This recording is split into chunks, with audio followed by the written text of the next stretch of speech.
Peggy 18.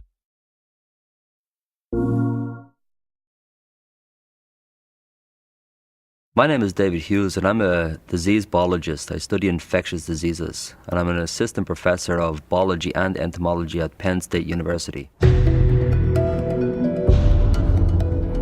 So the premise of the game is that we have a disease jumping from one organism to another. If we take a step back and look at all the diseases that we humans have, we find that 60% of those diseases have indeed jumped from animals.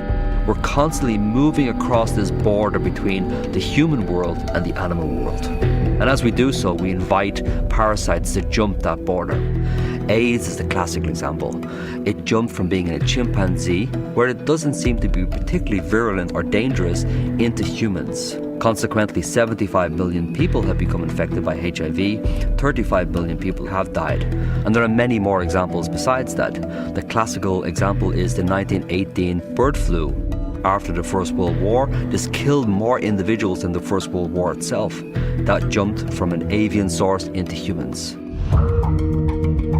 Cordyceps fungi are a group of organisms who live exclusively in insect bodies. They're parasites. The most interesting interaction is when they're infecting ants. The fungus induces a suite of chemical changes inside the body of the ant, and this causes the individual to leave the nest. The ants ascend small saplings in the understory vegetation, and they have what really does appear to be a directed behavior. They're moving towards the midpoint of a leaf, and there they're finding the tissue and they're biting deeply into it. Once the ant is dead, it grows a long stalk from the back of the head, and this is the stalk which will produce spores.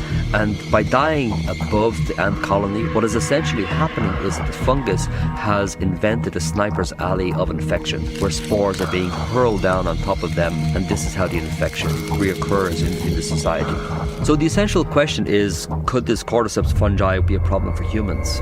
We're constantly surrounded by fungal spores. There are billions of spores which we inhale every single day. And our immune system has evolved to deal with those, or otherwise we would have a very, very short life indeed. But there can be circumstances where fungal diseases do get into our bodies and infect us. It's not just our increasing population that's a problem, we're also turning up the thermostat on the planet. And this leads to massive problems in and of itself.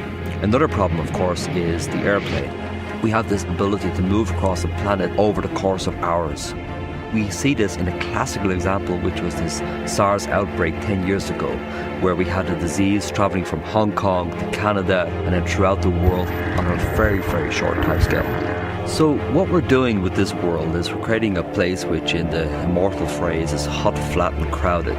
And these unholy trinity are working together to lead to ever-increasing diseases. And that's a problem for us. So in the game we see the human population being eradicated by a parasitic organism.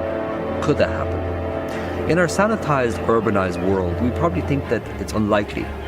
But if we look at the world through a historical lens, we don't have to go far until we see these massive population crashes.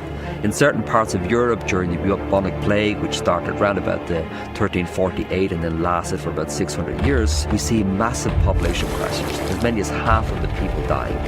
So it really doesn't take much imagination to think a really heavily populated city such as Mexico or New York City of some infectious organism getting in there.